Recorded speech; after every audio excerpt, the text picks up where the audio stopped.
Hello everyone. So, आज हम discuss करें इंडियार fastest going company innovative dreamers India business plan तो ये भिडिओ तो चाই যদি আপোনাৰ ভাল লাগে তেতিয়াহলে যিজন ব্যক্তি আপোনাক ভিডিওটো শেয়াৰ কৰিছিলে তো তেওঁৰ লগত আপুনি যোগাযোগ কৰি ইমিডিয়েট আপুনি আমাৰ বিজনেসটো জয়েন কৰক আৰু যদি আপুনি ডাইৰেক্টলি যদি গুগলত সাৰ্চ কৰি ইউটিউবত সাৰ্চ কৰি এই ভিডিওটো আপুনি পাইছে তেতিয়াহলে তলত দিয়া নাম্বাৰটোৰ লগত যোগাযোগ কৰক আৰু আমি সকলোৱে মিলি জুলি এই বিজনেসটো এটা আমি ইতিহাস ক্ৰিয়েট কৰিব পাৰিম তো গতিকে আহক আজি আমি ইনোভেটিভ ড্ৰিমাৰ্স ইণ্ডিয়াৰ বিজনেস প্লানটো কি হয় বা কেনেকুৱা ধৰণৰ ইনকম দিয়ে তো গোটেইখিনি আমি ডিসকাশন কৰোঁ বলক আজি ভিডিওটো আমি স্টাৰ্ট কৰোঁ ফাৰ্স্ট অফ অল কোম্পানীৰ ফুল নেম হৈছে innovative dreamers India wellness OPC private limited তো আমি শৰ্টকে ক'ব পাৰোঁ আইডিআই ৰাইট তো আমি শৰ্টকে ক'ব পাৰোঁ IDI innovative dreamers India wellness private limited OPC তো বহুত সংখ্যক ব্যক্তিৰ ক্ষেত্ৰত কি হয় তো বহুত সংখ্যক ব্যক্তি এটা বস্তু বুজি পোৱা নাই যে অফিচি কি হয় ৰাইট তো অফিচি মিনস হৈছে ওয়ান পাৰ্সন কোম্পানি তো ইনোভেটিভ ড্ৰিমাৰ্স ইন্ডিয়াৰ কোনো ম্যানেজিং বডি কোনো ধৰণৰ পার্টনারশিপ নাই অনলি ওয়ান পার্সন ব্যক্তিয়ে চলাই আছে তো গতিকেলে এই কোম্পানিটোক innovative dreamers India wellness OPC private limited বুলি কোৱা হয় মানে ওয়ান পাৰ্সন কোম্পানি ৰাইট তো এই কোম্পানিৰ জন্ম হৈছিল 1 সেপ্টেম্বৰ 2024 2024 চনত ইউপি লখনৌ উত্তৰ প্ৰদেশৰ পৰা ইনোভেটিভ ড্ৰিমাৰ্স ইণ্ডিয়া কনসেপ্টটো ষ্টাৰ্ট হৈছিল আৰু এই কনসেপ্টটো ষ্টাৰ্ট কৰিছিল এজন ব্যক্তি যিজনৰ নাম হৈছে ৰোহিত যাদৱ আমাৰ কোম্পানীৰ এমডি সিএমডি বুলি আপুনি ক'ব পাৰে তো ৰোহিত যাদৱ ছাৰে এই কনসেপ্টটো ইউপি লখনৌ উত্তৰ প্ৰদেশৰ পৰা ষ্টাৰ্ট আপ কৰিছিল আৰু মেইনলি যদি মই ক'ব বিচাৰো innovative dreamers India wellness private limited এটা সম্পূৰ্ণৰূপে product based concept হয় কোনো মানি সাৰ্কুলেশন ৰোটেট বা ক্ৰিপ্টোকাৰেন্সি নহয় সম্পূৰ্ণ product based concept হয় আৰ প্ৰোডাক্টসৰ কথা যদি মই ক'ব বিচাৰো আজি তাৰিখত health care personal care right health care personal care agro care কে আদি কৰি টোটাল 24 প্লাস প্ৰোডাক্টস আছে বৰ্তমান টাইমত তো ইনোভেটিভ ড্ৰিমাৰ্স ইণ্ডিয়া ষ্টাৰ্টিঙত তিনটা প্ৰডাক্টৰ পৰা ষ্টাৰ্ট কৰিছিল আৰু আজি তাৰিখত তো টোটাল 24 টাতকৈ অধিক প্ৰডাক্ট বৰ্তমানলৈকে এভেইলেবল অলৰেডি আছে আৰু মই যদি কোম্পানী এমডি ছাৰৰ কথা মই ক'ব বিচাৰো তো আমাৰ যিজন এমডি হয় যিজন আমাৰ ৰোহিত যাদৱ ছাৰ তো তেখেত এজন বাই প্ৰফেশ্যন মেকানিকেল ব্ৰাঞ্চৰ পৰা ইঞ্জিনিয়াৰ কমপ্লিট কৰিছে আৰু এজন ভাল এডুকেট পাৰ্চন ভাল ডাইৰেক্ট সেলিং নলেজেবল পাৰ্চন হয় তেখেতে 12 বছৰ দিন ডাইৰেক্ট সেলিং ইণ্ডাষ্ট্ৰীৰ লগত জড়িত আছিল আৰু 12 বছৰ দিন তেখেতৰ এক্সপিৰিয়েন্স আছে এজন ভাল এডুকেট পাৰ্চন হয় আৰু লিগেলিটি ডকুমেন্টৰ কথা যদি মই ক'ব বিচাৰো তো আজি তাৰিখত ইণ্ডিয়াত চলিবৰ কাৰণে গভৰ্ণমেণ্ট ফালৰ পৰা যিমানখিনি লিগেলিটি ডকুমেন্টস লাগে তো গোটেইখিনি লিগেল ডকুমেন্ট বৰ্তমান ইনোভেটিভ ড্ৰিমাৰ্স ইণ্ডিয়াৰ লগত এভেইলেবল আছে তো উপলব্ধি আছে গভৰ্ণমেণ্ট ফালৰ পৰা এটা সাৰ্টিফাই কোম্পানী হয় যেনেকৈ হওক আপুনি এমচিএ হওক পান কাৰ্ডে হওক জিএছটিয়ে হওক আজি তাৰিখত গোটেই লিগেলিটি ডকুমেন্ট আছে যে ইণ্ডিয়াৰ চলিব পাৰে গভৰ্ণমেণ্ট ফালৰ পৰা এপ্ৰুভেল তো সকলোখিনি বৰ্তমান আছে তো মেইন আমি পাৰ্টত যাওঁ যে কোম্পানী কেনেধৰণে ইনকম দিয়ে বা প্ৰডাক্টছবোৰ কোৱালিটি কেনেকুৱা ৰাইট তো গতিকে এই ভিডিঅ'টোত মই প্ৰডাক্টছৰ বিষয়ে আপোনালোকৰ নাপাতো তো আপুনি প্ৰডাক্টছৰ ভিডিঅ' এক্সট্ৰাকৈ আপুনি পাই যাব কিন্তু মই আপোনালোকক জাষ্ট মেছেজ দিব বিচাৰোঁ আজি তাৰিখত ইনোভেটিভ ড্ৰিমাৰ্স ইণ্ডিয়াৰ যিমানখিনি প্ৰডাক্ট লঞ্চ হৈছে সেই গোটেই প্ৰডাক্টখিনি branded product and valuable product and resultable product right আজি মোৰ কথা যদি মই ক'ব বিচাৰোঁ মোৰ ইয়াৰ লগত কাম কৰা 1 বছৰ 3 মাহ অলৰেডি কমপ্লিট হৈছে আৰু আজি তাৰিখত মই যিমান সংখ্যক ব্যক্তিক ইনোভেটিভ ড্ৰিমাৰ্স ইণ্ডিয়াৰ প্ৰডাক্ট দিছোঁ তো এজন ব্যক্তি মই পোৱা নাই যিজন ব্যক্তিয়ে নিগেটিভ ৰিজাল্ট দিছে ৰাইট আৰু ইয়াৰ এই কোম্পানী মই যদি ক'ব বিচাৰোঁ যিটো আমাৰ চিবাক্টন প্ৰডাক্ট আমাৰ অসমত আটাইতকৈ বেষ্ট সেলিং প্ৰডাক্ট বুলি আমি ক'ব পাৰোঁ বেষ্ট ৰিজাল্টেড প্ৰডাক্ট ক'ব পাৰোঁ আৰু ইনোভেটিভ ড্ৰিমাৰ্স ইণ্ডিয়াৰ এটা মাদাৰ প্ৰডাক্ট বুলি আপুনি ক'ব পাৰে চিবাক্টন জুচ তো গতিকে প্ৰডাক্টছৰ বিষয়ে আপুনি আৰু ডিটেইলছটো গম পাব তো নেক্সট আমি কথা পাতিম innovative dreamers India income plan বা কেনেধৰণে আপুনি ইনকম পায় বা কেনেধৰণে আপুনি ইয়াৰ লগত জড়িত হ'ব পাৰে ৰাইট তো গতিকে ফাৰ্ষ্ট অফ অল ইনোভেটিভ ড্ৰিমাৰ্স ইণ্ডিয়াৰ লগত আপুনি জইন কৰিবৰ কাৰণে ৰাইট বা আপুনি ইয়াৰ লগত জড়িত হ'বৰ কাৰণে ফাৰ্ষ্ট অফ অল আপোনাৰ পেন কাৰ্ডখন লাগিব আৰু পেন কাৰ্ড দিয়াৰ লগে লগে তো আপোনাৰ ৰেজিষ্ট্ৰেশ্যন টোটেলি ফ্ৰী তো আপুনি ইয়াত কোনো ধৰণৰ পইচা পে কৰিব নালাগে জইনিং কৰিবৰ কাৰণে অনলি ওৱান আপোনাৰ পান কাৰ্ডখন প্ৰয়োজন আছে আৰু জইনিং আপুনি টোটেলি ফ্ৰীকৈ কৰিব পাৰে আৰু যেতিয়া আপুনি পান কাৰ্ডখন প্ৰভাইড কৰিব যিজন ব্যক্তিক আপুনি জইন কৰিবৰ কাৰণে পেন কাৰ্ড দিছে সেইজন ব্যক্তিৰ পৰা আপুনি এটা কোড পাই যাব যেটো এটা আইডি কোড আপুনি পাই যাব আৰু যদি আপুনি ইচ্ছা কৰে তো ইয়াৰ পৰা আপুনি এটা পান কাৰ্ড এগেইনষ্টত আপুনি 3টা লগে আপুনি আইডি কোড ল'ব পাৰে তো লাইক আপোনাৰ এনেকা ধৰণৰ এটা ৰেজিষ্টাৰ আইডি আহি যাব DMI 04567 কে এটা আইডি কোড আপুনি পাব আৰু ইচ্ছা কৰিলে আপুনি 3টা লকে আইডি কোড ল'ব পাৰে ৰাইট তো নেক্সট মই আমি কথা পাতিম যেতিয়া আপুনি ইয়াত আইডি কোডটো পাই যাব তো আইডি কোডটো পোৱাৰ ফাৰ্স্ট বেনিফিট নাম্বাৰ 1 বেনিফিট আমাৰ যিমানখিনি প্ৰডাক্টছ আছে প্ৰত্যেকটো প্ৰডাক্ট আপুনি 50 60 70% আপ টু আপুনি ডিসকাউন্টত আপুনি পাই যাব তো লাইক মই যদি এক্সাম্পল হিচাপে মই আপোনাক ক'ব বিচাৰো যেতিয়া আপুনি ইনোভেটিভ ডিমাছ ইণ্ডিয়া লগত ৰেজিষ্টাৰ কৰিব তো ইয়াত যেটো আপুনি এটা প্ৰডাক্ট আছে বায়োমেগনেটিক ব্ৰেসলেট যেটো মই অলৰেডি পিন্ধি আছো তো এই বায়োমেগনেটিক ব্ৰেসলেটটোৰ এমআৰপি হৈছে 5000 টকা ৰাইট কিন্তু আপুনি অনলি পাই যাব 1500 টকা মানে ইয়াৰ পৰা আপুনি এটো বুজি পাব লাগে যে যেতিয়া আপুনি ইনোভেটিভ ডিমাছ ইণ্ডিয়া লগত ৰেজিষ্টাৰ কৰি ল'ব তেতিয়া আপুনি 5000 ৰ প্ৰডাক্টটো আপুনি 1500 টকাত আপুনি পাই যাব মানে ফাৰ্স্ট আপোনাৰ এটো বেনিফিট হৈ যাব আৰু যদি আপুনি ভাবে যে নাই মই ইনোভেটিভ ডিমাছ ইণ্ডিয়া লগত জড়িত হৈ মই লাইফ টাইম আৰ্নিং কৰিব বিচাৰো লাইফ টাইম মই ইনকাম কৰিব বিচাৰো মোৰ লাইফত গুটে ড্ৰিমছ কমপ্লিট কৰিব বিচাৰো তো তেতিয়াহলে ফাৰ্স্ট অফ অল আপুনি কি কৰিব লাগিব আপোনাৰ যেটো আইডি কোড বনা হয় সেই আইডি কোডটো আপুনি ওয়ান টাইমৰ কাৰণে আপুনি এক্টিভেশন কৰিব লাগিব তো ইনোভেটিভ ডিমাছ ইণ্ডিয়াত কোনো ধৰণৰ ৰেনু কৰি থাকিব নালাগে মান্থলি বেসিছত আপুনি কোনো ধৰণৰ পাৰচেজিং কৰি থাকিব নালাগে সপ্তাহত কেতিয়াও পাৰচেজ কৰিব নালাগে লাইফত ওয়ান টাইমৰ কাৰণে আপুনি আপোনাৰ আইডিটো এক্টিভ কৰিব লাগে ৰাইট এটা এক্টিভ কেনেকৈ কৰিব মই আপোনাক সিম্পল ক'ব বিচাৰো তো এক্টিভ কৰিবৰ কাৰণে তো আমাৰ অৰ্গানাইজে কৈছে মিনিমাম 999 টকাৰ পৰা ম্যাক্সিমাম 10000 ৰ ভিতৰত ওয়ান টাইম আপুনি যিকোনো এটা প্ৰডাক্ট ললে আপোনাৰ আইডিটো লাইফ টাইমৰ কাৰণে এক্টিভেট হৈ থাকিব ৰাইট তো 999 আৰু 10000 ৰ ভিতৰত এটা 999 পৰা 10000 কিয় দিলে যদি 999 টো এক্টিভ হয় তো ৰাইট আমি এটো বুজি এতিয়া তো মই আপোনালোকক ক'ব বিচাৰো যদি আপুনি মিনিমাম 999 মানে 1000 টকা মই ধৰিছো ৰাইট তো যদি আপুনি মিনিমাম 1000 টকা ভিতৰত আপোনাৰ আইডি কোডটো যদি আপুনি এক্টিভ কৰি লয় তেতিয়ালে আমাৰ অৰ্গানাইজে আপোনাক ডেইলি বেসিছত ইনকাম কৰাৰ সুবিধা দিব মিনিমাম 1500 টকা আপুনি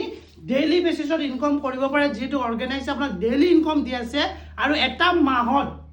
আপুনি 45000 টকা ইনকাম কৰিব পাৰিব ৰাইট আৰু যদি আপুনি 1000 ৰ ভিতৰত যদি কৰি তাৰ ওপৰত যদি আপুনি যাব বিচাৰে তো মিনিমাম যদি আপুনি 2000 টকা আইডিটো এক্টিভ কৰে তো আপুনি ডেইলি 3000 টকা ইনকাম কৰিব পাৰিব মান্থলি বেসিছত 90000 আপুনি আৰ্নিং কৰিব পাৰিব তো 2000 ৰ ওপৰত যদি আপুনি আইডিটো এক্টিভেট কৰি লয় ৰাইট আৰু যদি আপুনি মিনিমাম 5000 টকা ভিতৰত যদি আপুনি আইডিটো এক্টিভ কৰি লয় তেতিয়াহলে ডেইলি 10000 টকা মান্থলি আপুনি 3 লাখ টকা আপুনি ইয়াৰ পৰা আৰ্নিং কৰিব পাৰে মিনিমাম 5000 ৰ ওপৰত ৰাইট নেক্সট যদি মই আপোনাক ক'ব বিচাৰো মিনিমাম আপুনি 8000 ৰ যদি আইডিটো ওপৰত আইডিটো এক্টিভেট কৰি লয় তো পাৰ ডে 15000 টকা পাৰ মন্থত আপুনি 4.5 লাখ টকা লৈকে আপুনি ইয়াৰ পৰা আৰ্নিং কৰিব পাৰে মানে ইনোভেটিভ ডিমাছ ইণ্ডিয়া লগত আপুনি যিমান টকাত আপোনাৰ আইডিটো এক্টিভেট কৰি ল'ব তো হিমান টকাত আপোনাৰ আইডিটো কেপিবল আহি যাব ৰাইট এতিয়া যদি 1000 কৰে আপুনি ডেইলি বেসিছত 1500 ল'ব পাৰিব আৰু 1000 টকা আপুনি পে কৰা মানে আপুনি অলৰেডি প্ৰডাক্টছ পাই গৈছে আপুনি লাগতিয়াল প্ৰডাক্ট ৰাইট তো যদি আপুনি 2000 টকা কৰে 5000 কৰে 8000 কৰে মানে এদিনত আপুনি 15000 টকা এটা সপ্তাহত আপুনি 1,05,000 টকা আপুনি এটা মাহত ৰাইট 4.5 লাখ টকা লৈকে ইনকাম কৰিব পাৰে আৰু এক্টিভেশন ওয়ান টাইম মই বাৰে কৈছো এক্টিভেশন ওয়ান টাইম কোনো ধৰণৰ মান্থলি টাৰ্গেট নাই কোনো ধৰণৰ উইকলি টাৰ্গেট নাই কোনো ধৰণৰ ইয়াৰলি টাৰ্গেট নাই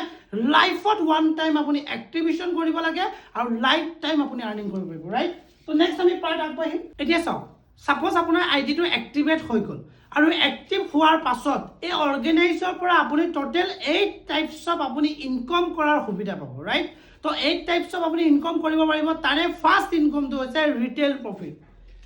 প্ৰফিট আপুনি পাব 50 to 60% এটা ৰিটেল প্ৰফিট মিন্স কেনেকা মই ধৰি লৈছো সাপোজ ইনোভেটিভ ডিমাছ ইণ্ডিয়া লগত আপুনি জয়েন কৰিলে জয়েন কৰাৰ লগে লগে আপুনি প্ৰডাক্টখিনি সদায় ডিপি প্ৰাইজত পাই যাব মই যদি এক্সাম্পল হিচাপে লওঁ আমাৰ যেটো সিবাৰ্টন বেৰিজ তো দাম হৈছে 2500 টকা আৰু আপুনি আইডি ৰেজিষ্টাৰ কৰাৰ কাৰণে মাত্ৰ আপুনি 1200 টকাত পাই গল আৰু কোনোবা এজন ব্যক্তি যদি ইনোভেটিভ ডিমাছ ইণ্ডিয়া লগত জড়িত নহয় আৰু তেওঁ যদি ভাবে যে সিবাৰ্টন জুসটো তেওঁক দৰকাৰ হয় তেতিয়াহলে আপুনি তেওঁক 2500 টকা দিব পাৰে মাত্ৰ আপুনি কিনিছে 1200 টকা আৰু আপুনি ৰিটেল প্ৰফিট পাই যাব 1300 টকা ৰাইট তো তো এটা আপুনি ফাৰ্ষ্ট বেনিফিট আপুনি ল'ব পাৰে আৰু যদি আপুনি ভাবিছে যে মই কোনো ধৰণৰ ঘৰে ঘৰে প্ৰডাক্ট বেছি ফুৰিব নোৱাৰোঁ মই ৰিটেল প্ৰফিট নলওঁ তেতিয়াও কোনো ইছ্যু নাই আপুনি যে প্ৰডাক্ট বেচিবই লাগিব এইটো কোনো কম্পালচৰি নহয় যদি আপুনি ভাবিছে যে ৰিটেল প্ৰফিট নলয় তেতিয়াও আপোনাৰ কোনো ইছ্যু নাই নেক্সট আমি ইনকমলৈ আগবাঢ়িম তো সেকেন্ড ইনকমটো কোৱা হয় মেচিং কমিশ্যন 20%. এটা মেচিং কমিশ্যন মিন্স কি হয় এটো আপুনি ভাল ধৰণে বুজিব তো এই বিজনেছটো কৰিবলগীয়া এটা কাম আছে যদি মেচিং কমিশ্যন আপোনাক লাগে তেতিয়ালে আপোনাৰ এটাই কাম হৈছে আপুনি আপোনাৰ চিনাকি ব্যক্তিসকলক আপুনি শ্বেয়াৰ কৰিব লাগে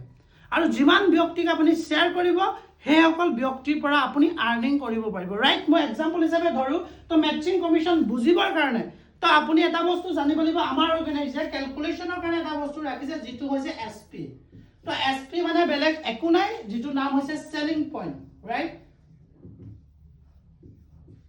এসপি মিন্স হৈছে সেলিং পইণ্ট এতিয়া তো আমাৰ প্ৰত্যেকটো প্ৰডাক্টতে আপুনি এসপি পাই যাব ৰাইট মই যদি এক্সাম্পল হিচাপে কওঁ আমাৰ শিবাক্টন এটা দাম হৈছে 1200 টকা আৰু ইয়াত আপুনি পাই যাব 1000 এসপি মানে আমাৰ প্ৰত্যেকটো প্ৰডাক্টত আপুনি 90 পৰা 100% আপুনি এসপি অলৰেডি পাই আছে এটা আমি এক্সাম্পল হিচাপে ধৰো মেচিং কমিশ্যন আপুনি কেনেকৈ পাব ৰাইট তো মেচিং কমিশ্যন পাবৰ কাৰণে সাপোজ আপুনি জয়েন কৰি আপুনি এ নামৰ ব্যক্তি এজনক শ্বেয়াৰ কৰিলে বি নামৰ ব্যক্তি এজনক শ্বেয়াৰ কৰিলে এটা ইন্টাৰেষ্টিং পইণ্টটো কোন আহিব এজন ব্যক্তিয়ে যেতিয়া তেওঁ নিজৰ কাৰণে যিকোনো এটা প্ৰডাক্ট বাই কৰিব বা এজন ব্যক্তিয়ে তেওঁ নিজৰ কাৰণে যেতিয়া প্ৰডাক্ট এটা ল'ব তেতিয়া আপুনি কমিশ্যন পাব মই ধৰি লৈছো মিনিমাম তেওঁলোকে 1000 এসপি ললে যিটি প্ৰডাক্ট ল'ব পাৰে তেওঁ মিনিমাম 1000 এসপি ললে তো 1000 মেচিং আপোনাৰ তালে 20% মানে 200 টকা অটোমেটিকলি ঘুমাই যাব ৰাইট যদি এই মানুহজনে 10000 এসপি ললে এই মানুহজনে 10000 এসপি ললে তো আপোনাৰ একাউণ্টত 2000 টকা ঘুমাই যাব মানে আমি ইয়াৰ পৰা এটো বুজি পাব লাগিব লেফটত যিমান আপোনাৰ বিজনেস আহিব ৰাইটত যিমান বিজনেস আহিব দুটাৰ পৰা মেচিং কৰি আপুনি 20% আপোনাৰ একাউণ্টত ঘুমাব ৰাইট কিন্তু যদি কেতিয়াবা এনেকুৱা হ'ব পাৰে মই দিলেছো লেফটত আপোনাৰ 7000 আহি গল ৰাইটত 10000 আহি গল এটা আমাৰ অৰ্গেনাইজে কি কৰিব যেটো আপোনাৰ উইকাৰ লাইন বা যেটো আপোনাৰ উইকাৰ সাইড তো হেতুৰ পৰা আপোনাৰ মেচ কৰাব ৰাইট তো এফালে আহি গল 7k এফালে আহি গল 7000 তো 7000 মেচিং আপুনি 20% 1400 টকা পাই যাব 10000 পৰা আপোনাৰ আৰু 3000 লাইফ টাইমৰ কাৰণে কেৰি ফৰৱাৰ্ড হৈ থাকিব যেদিনাখন এফালে বিজনেস আহিব আপুনি আকৌ পাই যাব মানে কোনো ধৰণৰ আপোনাৰ কেৰি ফৰৱাৰ্ড কোনো ধৰণৰ প্লাস আউট নহয় লাইফ টাইমৰ কাৰণে আপোনাৰ কেৰি ফৰৱাৰ্ড হৈ থাকিব এটো হৈছে আমাৰ এসপি কমিশ্যন আৰু ইয়াত এটা বস্তু ভাল লগা বিজনেস মই আপোনাক বুজাই আছো মাই ডিয়াৰ ফ্ৰেন্ডছ বিজনেসত আৰু এটা ভাল লগা কামটো হৈছে বহুত ভাল লগা কামটোৱে হৈছে যেতিয়া আপুনি মিনিমাম দুজন ব্যক্তিক শ্বেয়াৰ কৰিলে এ আৰু বি তাৰ পিছত আপুনি আমাৰ কনসেপ্টটো পাহৰি গল বা আপুনি বিভিন্ন কামত আপুনি ব্যস্ত হৈ গল কিন্তু আপুনি এটা বস্তু শিকাই গল লগক যে তোমালোকে যদি ইনকাম কৰিব বিচৰা তেতিয়ালে তোমালোকে মানুহক শ্বেয়াৰ কৰা তো মই ধৰি লৈছো আপোনাৰ চিনাকি এ ব্যক্তিয়ে এফালে এজনক শ্বেয়াৰ কৰিলে এফালে এজনক শ্বেয়াৰ কৰিলে এও এক শ্বেয়াৰ কৰিলে এও শ্বেয়াৰ কৰিলে এতিয়া তো আমাৰ বিজনেসটো যিমান সংখ্যক ব্যক্তিয়ে বুজি পায় তো সেই হিমান সংখ্যক ব্যক্তি 99% আমাৰ 10k ষ্টাৰ্ট কৰে মানে 10000 টকা ষ্টাৰ্ট কৰে ৰাইট মই ধৰি ললো এজন ব্যক্তিয়ে 10000 ষ্টাৰ্ট কৰিলে এজন ব্যক্তিয়ে 10000 ষ্টাৰ্ট কৰিলে এজন ব্যক্তিয়ে 10000 ষ্টাৰ্ট কৰিলে এজন ব্যক্তিয়ে 10000 ষ্টাৰ্ট কৰিলে এওঁলোকে শ্বেয়াৰ কৰিলে ৰাইট এতিয়া আপুনি যি ধৰণে 20% পাইছিল ৰাইট ঠিক সেই ধৰণে এওঁলোকেও পাব যে CND পৰা তেওঁ পাই গল মিনিমাম 2000 টকা এও 2000 টকা পাই গল এটা মাই ডিয়াৰ ফ্ৰেন্ডছ এটা বস্তু বুজিবলগীয়া বিষয় যেহেতু CD কলে BAEF কলে কিন্তু ইউএ কাকো কোৱা নাই মানে আপুনি কাকো কোৱা নাছিলে কিন্তু ইন্টাৰেষ্টিং পইণ্টটো কি যেহেতু এ আৰু বি আপোনাৰ লাইনত আছে যেহেতু এ আৰু বি আপুনি শ্বেয়াৰ কৰিছে তো গতিকেলে আমাৰ বিজনেসটো এটোৱে চাব কোনে শ্বেয়াৰ কৰিছে ইম্পৰ্টেন্ট নহয় কোনে কাক কৈছে এটো ইম্পৰ্টেন্ট নহয় কিন্তু আমাৰ বিজনেস এটাই চাব আপোনাৰ লেফট আৰু ৰাইটত কিমান বিজনেস আহিলে ৰাইট তো এতিয়া চাবলৈ গলে আপোনাৰ লেফটত 10 20k আহি আছে এফালে আপোনাৰ 10 20k আহি আছে ৰাইট তো আপোনাৰ 20 মেচিং হয় আপোনাৰ একাউণ্টত 4000 টকা অটোমেটিকলি কেটি দিব এটো এটা ইয়াৰ পাৱাৰ আপুনি এক সময়ত নিজে কাম নকৰিলেও আপোনাৰ সিস্টেমত যদি কাম হৈ থাকে তেতিয়াহলে আপোনাৰ একাউণ্টত মেচিং কমিশ্যন 20% কে লাইফ টাইম আহি দিব ইয়াত এটা বস্তু মনত ৰাখিব কোনো লেভেল সিস্টেম নাই এটো লেভেল 1 লেভেল 2 লেভেল 3 কোনো সিস্টেম নাই আপুনি লাইফ টাইম 20% আৰ্নিং আপুনি পাই থাকিব ৰাইট তো আমি নেক্সট কমিশ্যনটো আগবাঢ়িম তো ইয়াৰ নেক্সট কমিশ্যনটো হৈছে কেশবেক কমিশ্যন ৰাইট কেশবেক কমিশ্যন 10% এতিয়া চাওক আজি আপুনি হওক বা আপুনি শ্বেয়াৰ কৰা ব্যক্তিসকল যেতিয়া ইনোভেটিভ ড্ৰিমাৰ্ছ ইণ্ডিয়াৰ লগত জড়িত হ'ব আৰু জড়িত হোৱাৰ পাছত আমাৰ যেনেকৈ বহুত এনেকুৱা পাৰ্চনেল কেয়াৰ প্ৰডাক্টছ আছে, যেনেকৈ টুথপেষ্ট আছে, ফেচ ৱাছ আছে, এনেকুৱা বিভিন্ন XYZ আমাৰ ঘৰত লাগতিয়াল প্ৰডাক্টছ আছে যিবোৰ অলৰেডি মাৰ্কেটত আপুনি ব্যৱহাৰ কৰে। এতিয়া ইণ্টাৰেষ্টিং পইণ্টটো হ'ল যেতিয়া এজন ব্যক্তিয়ে ইনোভেটিভ ড্ৰিমাৰ্ছ ইণ্ডিয়াৰ লগত জড়িত হৈ যাব আৰু জড়িত হৈ তেওঁ যেনেকুৱাই যি প্ৰডাক্ট নিকিনক কিয় তেওঁ লাইফ টাইম 10% কেছবেক পাই থাকিব। ইণ্টাৰেষ্টিং পইণ্টটো এনেকুৱা, মই ধৰি লৈছোঁ এক্সাম্পল হিচাপে আমাৰ ব্ৰাইটেন টুথপেষ্টটোৰ দাম হৈছে 250 টকা, ৰাইট? তো আমাৰ যিটো টুথপেষ্ট আছে সেই টুথপেষ্টটোৰ MRP হৈছে 250 টকা। কিন্তু আপুনি যিহেতু আমাৰ লগত জড়িত হৈ আছে তো আপোনাৰ কাৰণে DP প্ৰাইচ আহিব 250 টকাৰ DP প্ৰাইচ হৈছে 125 টকা, মানে 50% আপুনি ডিছকাউণ্ট পাই আছে অলৰেডি। তাৰপিছত আপুনি 10% আপুনি কেছবেক পাব। মই এইটো এটা অংকৰ কাৰণে জাষ্ট মই আপোনাক দেখুৱাইছোঁ। তো 125ৰ 10%টো হৈ যাব লগভগ আপুনি 12 টকা আপোনাৰ একাউণ্টত ঘূৰি আহিব। মানে মাই ডিয়াৰ ফ্ৰেণ্ডছ, আমি বুজিবলগীয়া এইটো বিষয় আছে যে আমি মাৰ্কেটত আমি যিমান আমি নিজৰ কাৰণে পাৰ্চনেলি শ্বেম্পু, চাবোন, আপুনি বডি লোচন বাই কৰি থাকে তো কেতিয়াবাতো আপুনি কেছবেক পাইছে? নাই পোৱা, ডেফিনেটলি নাপায়। কিন্তু ইনোভেটিভ ড্ৰিমাৰ্ছ ইণ্ডিয়াৰ লগত আপুনি জড়িত হোৱাৰ পাছত নিজৰ পাৰ্চনেল যেনেকুৱা আপুনি প্ৰডাক্ট নিকিনক কিয়, যেনেকুৱা আপুনি প্ৰডাক্ট বাই নকৰক কিয়, আপুনি 10%কে আপুনি লাইফ টাইম আপুনি কেছবেক পাই থাকিব। মানে 250 টকীয়া টুথপেষ্টটো আপুনি পাই আছে 125 টকাত, ৰাইট? আৰু তাৰ উপৰিও আপুনি কেছবেক 10% আপোনাৰ একাউণ্টত সোমাই আছে। এইটো হৈছে আমাৰ 3 নম্বৰ কমিশ্যন। নেক্সট আমি আগবাঢ়িম। তো আমাৰ নেক্সট এটা বস্তু আছে যিটো কয় team matching bonus, right? Team matching bonus 12%। এতিয়া আমি এইটো বুজিবলগীয়া বিষয় যে টিম মেটচিং বোনাছ 12% কেনেকুৱা হয়। এতিয়া যেনেকৈ আপুনি এই বিজনেছটো 2-4জনক শ্বেয়াৰ কৰিছে আৰু শ্বেয়াৰ কৰাৰ লগে লগে আপোনাৰ এটা টিম বুলি লৈছে, ৰাইট? মই ধৰি লৈছোঁ ছাপ'জ আপুনি A, B, C, D, right?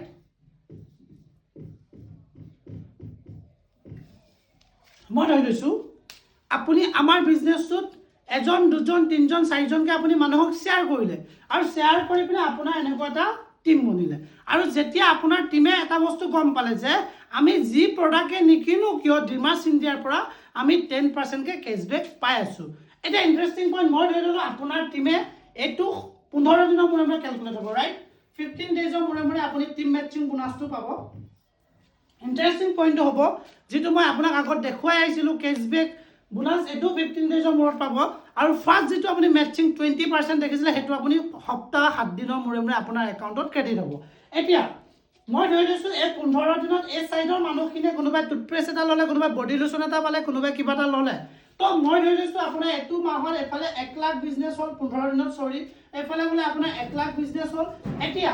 তেওঁলোকে নিজলে টুথপেষ্ট চাবোন কিনিছে, বাট আপুনি কমিশ্যন পাব লেফ্টত 1 লাখ, ৰাইটত 1 লাখ হ'ব, 12% মেটচিং। মানে আপোনাৰ একাউণ্টত 12,000 টকা অট'মেটিকলি সোমাই যাব। মাই ডিয়াৰ ফ্ৰেণ্ডছ, আপুনি একো কৰা নাই। আপুনি 2-4জনক এডভাৰটাইজ কৰি এটা টিম বনালে আৰু তেওঁলোকক বুজালে যে ইনোভেটিভ ড্ৰিমাৰ্ছ ইণ্ডিয়াৰ পৰা আপুনি নিজৰ পাৰ্চনেল প্ৰডাক্টটো যদি লৈ থাকে তেতিয়াহ'লে আপোনাৰ নিজৰ লাইফত 10%কে আপুনি কেছবেক পাই আছে। আৰু সেই কথাখিনি বুজাই দিয়াৰ কাৰণে এওঁলোকে বাই কৰিছে। আৰু 15 দিনৰ মূৰত বোলে মই ধৰিলোঁ লেফ্টত আপোনাৰ 1 লাখ, ৰাইটত 1 লাখ আপোনাৰ তেওঁলোকে ল'লে, 1 টকা 2 টকা কৰি 1 লাখ হ'ল। তেতিয়াহ'লে আপুনি লেফ্ট ৰাইটৰ পৰা 12% মেটচিং, মানে 12,000 টকা আপুনি একাউণ্টত পাই আছে, ৰাইট? তো আৰু এটা ইণ্টাৰেষ্টিং পইণ্ট, এইটো মাহত আপুনি 2বাৰ পাব। তো নেক্সট 15 দিনত হ'ল এইটো এনেকুৱাকৈ হ'ব 1 তাৰিখৰ পৰা 15 তাৰিখলৈকে আপুনি এবাৰ পাই যাব, ৰাইট? আকৌ 15 তাৰিখ বা মাহৰ লাষ্ট 31 দিনীয়া হ'লে 31 দিনীয়া, 32 দিনীয়া হ'লে 32 দিনীয়া, 30 দিনীয়া হ'লে 30 দিনীয়া, মানে মাহৰ লাষ্টত। মানে এই ইনকমটো আপুনি এটা মাহত আপুনি 2বাৰ পাব। মানে আপোনাৰ টিমে মাহটোৰ ভিতৰত যিমান প্ৰডাক্ট ল'ব বা তেওঁলোকে পাৰ্চনেলাইজ যিমান প্ৰডাক্ট ইউজ কৰিব গোটেই প্ৰডাক্টছৰ বেনিফিট আপুনি মাহত 2 টাইমছ পাই আছে, ৰাইট? নেক্সট আমি কমিশ্যনটো আগবাঢ়িম। আমাৰ নেক্সট কমিশ্যনটোৰ নাম হৈছে স্পনচাৰ কমিশ্যন। এইটো হৈছে 10%। এতিয়া স্পনচাৰ মিনছ কেনেকুৱা? তো আপুনি যেতিয়া বিজনেছটো জইন কৰিছে, জইন কৰি আপুনি যিজন মানুহক শ্বেয়াৰ কৰিছে, মই ধৰি লৈছোঁ আপুনি ছাপ'জ এ নামৰ ব্যক্তি এজনক মাত্ৰ শ্বেয়াৰ কৰিছিল। ছাপ'জ মোৰ লিখীয়া এজন ব্যক্তিক আপুনি বিজনেছৰ বিষয়ে ক'লে আৰু ধুম ধাম বিজনেছ কৰা ষ্টাৰ্ট কৰিলে। মই ধৰি লৈছোঁ এই ব্যক্তিজনে পূৰা ধুনীয়াকৈ বিজনেছ কৰি এইটো সপ্তাহত 1 লাখ টকা তেওঁ পে'আউট বনাইছে। বা এইটো 15 দিনৰ মূৰত তেওঁ 1 লাখ টকা এটা পইচা পাইছে। এতিয়া আপুনি দিয়া ব্যক্তিজনে কাম কৰাৰ কাৰণে 1 লাখ নিজে পাই গ'ল। কিন্তু আমাৰ বিজনেছটো পাৱাৰফুল পইণ্টটো হ'ল যে যিহেতু এজন ব্যক্তি কোনে জইন কৰিছে আপুনি, তো এওঁ 1 লাখ পোৱাৰ কাৰণে আমাৰ অৰ্গেনাইজে আপোনাক 10% কেছবেক মিনছ 10,000 টকা আপোনাৰ একাউণ্টত ক্ৰেডিট হৈ যাব। স্পনচাৰ বোনাছ মানে আপুনি যিজনক জইন কৰাইছে তেওঁৰ পৰা আপুনি 10%কে আপুনি লাইফ টাইম স্পনচাৰ কমিশ্যন পাইছে। আজি তেওঁ 1 লাখ ইনকাম কৰা নাই, ৰাইট? তেওঁ 50,000 ইনকাম কৰিলে, কোনো ইছ্যু নাই, আপোনাৰ একাউণ্টত 5,000 টকা আহি যাব। এইটো এজন বুলি নহয়, আপুনি যিমান ব্যক্তিক স্পনচাৰ কৰাব, যিমানক আপুনি জইন কৰাব, প্ৰত্যেকজন ব্যক্তিৰ পৰা আপুনি 10%কে স্পনচাৰ কমিশ্যন আপুনি পাই থাকিব। তো আমি নেক্সট কমিশ্যনটো আগবাঢ়িম। ৰি-এৱাৰ্ড, এটা এটা বহুত পাৱাৰফুল কমিশ্যন মাই ডিয়াৰ ফ্ৰেণ্ডছ। আপুনি চাব ৰি-এৱাৰ্ড, ৰাইট? এইটো ৰি-এৱাৰ্ডটো কেনেকুৱা ছিষ্টেম? এতিয়া যিটো আমাৰ অৰ্গেনাইজেশ্যনৰ লগত আপুনি কাম কৰি থাকিব আৰু কাম কৰিলে সদায়তো বিজনেছ হৈ থাকিব। এতিয়া বিজনেছ হৈ মই ধৰি লৈছোঁ আপোনাৰ লেফ্টত 50,000 বিজনেছ, ৰাইটত 50,000 বিজনেছ, যিদিনাখন কমপ্লিট হ'ব, ন' টাৰ্গেট, ন' টাইম, ন' লিমিট, কোনো একো নাই, কোনো কণ্ডিশ্যন নাই। 1 টকা 2 টকা 3 টকা 4 টকাকৈ হৈ যিদিনাখন আপোনাৰ লেফ্টত 50,000, ৰাইটত 50,000 বিজনেছ হ'ব, আপুনি মেটচিং কমিশ্যন পাব, আপুনি স্পনচাৰ কমিশ্যন পাব, কেছবেক কমিশ্যন পাব, যি কমিশ্যন আছে চবকুছ পোৱাৰ উপৰিও আপুনি এটা বস্তু পাব যিটো হৈছে ৰি-এৱাৰ্ড। তো 50,000 50,000 লেফ্ট ৰাইটত যিদিনা বিজনেছ কমপ্লিট হ'ব, আপুনি এডিশ্যনেল ৰি-এৱাৰ্ড আপুনি 2,500 টকা আপোনাৰ একাউণ্টত সোমাব, যিটোৰ নাম দিয়া হৈছে ৱেলকাম বোনাছ, ৰাইট? ঠিক তেনেকৈ ছেম কণ্ডিশ্যন, যিদিনাখন আপোনাৰ 1,25,000 1,25,000 আপোনাৰ বিজনেছ কমপ্লিট হ'ব, সেইদিনাখন আপুনি আকৌ এডিশ্যনেলি 6,250 টকা আপোনাৰ একাউণ্টত সোমাব। আৰু এনেকৈ কৰি মাই ডিয়াৰ ফ্ৰেণ্ডছ, আপুনি 5 কৰৰলৈকে আপুনি ৰি-এৱাৰ্ড আপুনি ল'ব পাৰে ইনোভেটিভ ডিমাৰ্চ ইণ্ডিয়াৰ পৰা, ৰাইট? আৰু নেক্সট আমি আগবাঢ়িম। তো নেক্সট কমিশ্যনটো হৈছে ৰয়েলিটি, ৰাইট? ৰয়েলিটি বা আপুনি দৰমহা বুলি ক'ব পাৰে, যিহেতু বিজনেছ মডেলত এইটো ৰয়েলিটি বুলি কোৱা হয়। ৰয়েলিটি আপুনি পাব 2%। আৰু এই ৰয়েলিটি পাবৰ কাৰণে তো আপুনি ওৱান টাইমৰ কাৰণে আপোনাৰ লেফ্টত 50 লাখ, ৰাইট? ৰাইটত 50 লাখ আপুনি বিজনেছ কৰিব লাগে, আৰু লাইফ টাইম আপুনি 2% ৰয়েলিটি পাব। কোম্পানী টাৰ্ণঅভাৰৰ পৰা আপুনি পাব, CTO মানে কোম্পানী টাৰ্ণঅভাৰৰ পৰা পাব। এটা ইণ্টাৰেষ্টিং পইণ্ট, আপোনাৰ লেফ্টত 50 লাখ বিজনেছ, ৰাইটত 50 লাখ বিজনেছ হোৱাৰ পাছত আপোনাৰ টিম জিৰ' হৈ গ'ল, আপোনাৰ কোনো মানুহে বস্তু কিনা নাই, কোনো মানুহে বস্তু লোৱা নাই, আপুনি একদম জিৰ' হৈ গ'ল। তথাপিও আপোনাক কোম্পানীয়ে ৰয়েলিটি দিব, কাৰণ কোম্পানীয়ে ৰয়েলিটি আপোনাৰ টিমৰ ওপৰত দিয়া নাই, কোম্পানীয়ে ৰয়েলিটি দিছে কোম্পানী টাৰ্ণঅভাৰৰ পৰা, ৰাইট? এতিয়া আমি কেনেকৈ বুজিম ৰয়েলিটিটো? মই ধৰি লৈছোঁ, যিহেতু মই কৈছোঁ যে আমাৰ 15 ডেইজৰ মূৰে মূৰে এইটো কেলকুলেশ্যন হ'ব। মই ধৰি লৈছোঁ 15 দিনত আমাৰ কোম্পানীয়ে 2 কৰৰৰ বিজনেছ টাৰ্ণঅভাৰ কৰিলে। এতিয়া 2 কৰৰৰ পৰা 2% উলিয়াব। এতিয়া 2 কৰৰৰ 2% কিমান হ'ব? বোলে 2 লাখ টকা। এতিয়া 2 লাখ টকাটো সেই ব্যক্তিসকলৰ মাজত ডিষ্ট্ৰিবিউট হ'ব যিসকলে ৰয়েলিটি এচিভাৰ। তো আপুনি যদি অকলে ৰয়েলিটি এচিভাৰ, আপুনি অকলে 2 লাখ পাব। 10জন আছিলে বোলে 10জনৰ মাজত ডিষ্ট্ৰিবিউট হ'ব, 20জন আছিলে বোলে 20জনৰ মাজত ডিষ্ট্ৰিবিউট হ'ব। আৰু এই বস্তুটোৰ কাৰণে আপোনাৰ কোনো কেপিং নাই, কোনো লিমিট নাই, আপুনি লাইফ টাইম ৰয়েলিটি পাব। বাছ আপুনি ওৱান টাইমৰ কাৰণে আপুনি লেফ্টত 50 লাখ বিজনেছ, ৰাইটত 50 লাখ বিজনেছ কমপ্লিট কৰিব লাগে, আৰু আপুনি লাইফ টাইম ৰিৱাৰ্ড পাব, ৰাইট? তো আমি নেক্সট পাৰিম ফ্ৰেঞ্চাইজিছ কমিশ্যন। তো আমাৰ নেক্সট কমিশ্যনটো হৈছে ফ্ৰেঞ্চাইজিছ কমিশ্যন। এতিয়া ফ্ৰেঞ্চাইজিছ কমিশ্যনটো এনেকুৱা, তো বহুত সংখ্যক ব্যক্তিয়ে ভাবে যে বিজনেছ কৰিবৰ কাৰণে প্ৰডাক্টটো ফাৰ্ষ্ট অফ অল ষ্টক কৰি ল'ব পাৰে। তো আপুনি প্ৰডাক্টটো ষ্টক কৰিও আপুনি এটা কমিশ্যন ল'ব পাৰে। তো তাৰ কাৰণে আমাৰ অৰ্গেনাইজেশ্যন এনেকৈ দিছে, তো কিছুমান শ্বপি ছিষ্টেম আছে, ৰাইট? মই ধৰি লৈছোঁ ষ্টাৰ্টিংটো হৈছে আমাৰ 50,000 শ্বপি। যদি আপুনি 50,000 শ্বপি চলায়, তেতিয়াহ'লে আপুনি 4%কে আপুনি কমিশ্যন পাব। তো এটা আপুনি কেনেকৈ বুজিব? মই ধৰি লৈছোঁ আপুনি 50,000 পইচা কোম্পানীক পে' কৰিলে, আৰু কোম্পানীয়ে আপোনাক 50,000 প্ৰডাক্ট অলৰেডি পঠাই দিলে। এতিয়া কোনোবা নামৰ ব্যক্তি এজনে এটা প্ৰডাক্ট ল'ব বিচাৰে, ছাপ'জ চিবাক্টন। তো তেতিয়া তেওঁ সেই চিবাক্টনটো ল'বৰ কাৰণে কোম্পানীত যাব নালাগে, তেওঁ আপোনাক দিব পইচা, ৰাইট? তেওঁ চিবাক্টনৰ পইচা দিব, তেওঁক আপুনি চিবাক্টন দিব, আৰু যেতিয়া তেওঁৰ আইডিটো আপুনি এক্টিভেট কৰি দিব, লগালগ আপুনি 4% মিনছ আপুনি 40 টকা আপুনি কমিশ্যন পাই যাব। এইটো 50%, 50,000 শ্বপিং। আৰু আপুনি আৰু বেছি ল'ব পাৰে। যদি আপুনি 2 লাখ শ্বপি লয়, তেতিয়াহ'লে আপুনি 6%। যদি আপুনি 5 লাখ শ্বপি লয়, তেতিয়াহ'লে আপুনি 7% প্লাছ আপুনি 5,000 টকা দৰমহা পাব। যদি আপুনি 10 লাখ ছপি লয় তেতিয়াহ'লে আপুনি 8% প্লাছ আপুনি 15,000 টকা আপুনি দৰমহা আপুনি ল'ব পাৰে মানে আমি এনেকৈ ফ্ৰেঞ্চাইজিছ আপুনি কমিশ্যন ল'ব পাৰে তো গতিকে এই প্লানটো আজি ইমানে আছিলে তো মাই ডিয়াৰ ফ্ৰেণ্ডছ আপোনালোকে যদি বুজি পাইছে প্লানটো তেন্তে ডেফিনেটলি এই ভিডিঅ'টো যোনে শ্বেয়াৰ কৰিছে তেওঁৰ লগত আপুনি আজিয়ে জইন কৰক আৰু যদি আপুনি ফেচবুক বা ইউটিউব মাধ্যমেৰে ডাইৰেক্ট ভিডিঅ'টো আপোনাৰ ওচৰত গৈছে তেতিয়াহ'লে আপুনি আজিয়ে আমাৰ লগত জইন কৰক তো ডেফিনেটলি আমি মিলিজুলি বহুত দূৰ যাব পাৰিম কাৰণ আজি এক্সাম্পল হিচাপে মই যদি আপোনাক ক'ব বিচাৰোঁ মোৰ মান্থলি ইনকম মাই ডিয়াৰ ফ্ৰেণ্ডছ মই 10,000 কেতিয়াও লাইফত ঘটি পোৱা নাছিলোঁ কিন্তু আজি ইনোভেটিভ ড্ৰিমাৰ্ছ ইণ্ডিয়াৰ লগত মই জইন কৰি আজি ইনোভেটিভ ড্ৰিমাৰ্ছ ইণ্ডিয়াৰ লগত মই কাম কৰি মই পাৰ মন্থত 2 লাখতকৈ অধিক ইনকম ল'বলৈ সক্ষম হৈছোঁ আৰু যদি মই ক'ব বিচাৰোঁ আপোনাক যিজন ব্যক্তিয়ে মই নৰ্থ লখিমপুৰৰ বা কোনো অসমৰ বাহিৰত যোৱা নাছিলোঁ কিন্তু ইনোভেটিভ ড্ৰিমাৰ্ছ ইণ্ডিয়াৰ লগত জড়িত হৈ আজিৰ তাৰিখত মই ডুবাই পৰ্যন্ত ঘূৰি আহিছোঁ আৰু ৰিচেণ্টলি মই বৰ্তমান থাইলেণ্ড গৈ আছোঁ গতিকে মই আপোনালোকক এইটো কোৱাৰ মোৰ কোনো ইগ' বা এটিটিউড নাই বাছ মই আপোনালোকক এটাই মেছেজ দিব বিচাৰিছোঁ যদি আপুনি আপোনাৰ লাইফত নিজৰ জীৱনটো চেঞ্জ কৰিব বিচাৰিছে নিজৰ লাইফটো চেঞ্জ কৰিব বিচাৰিছে তেতিয়াহ'লে ইমিডিয়েট আপুনি ডিচিশ্যন লওক ইমিডিয়েট আপুনি যোগাযোগ কৰক আৰু আপুনি আপোনাৰ ফিউচাৰটো ব্ৰাইট কৰক তো thank you so' much Thank you. Love you all. Thank you.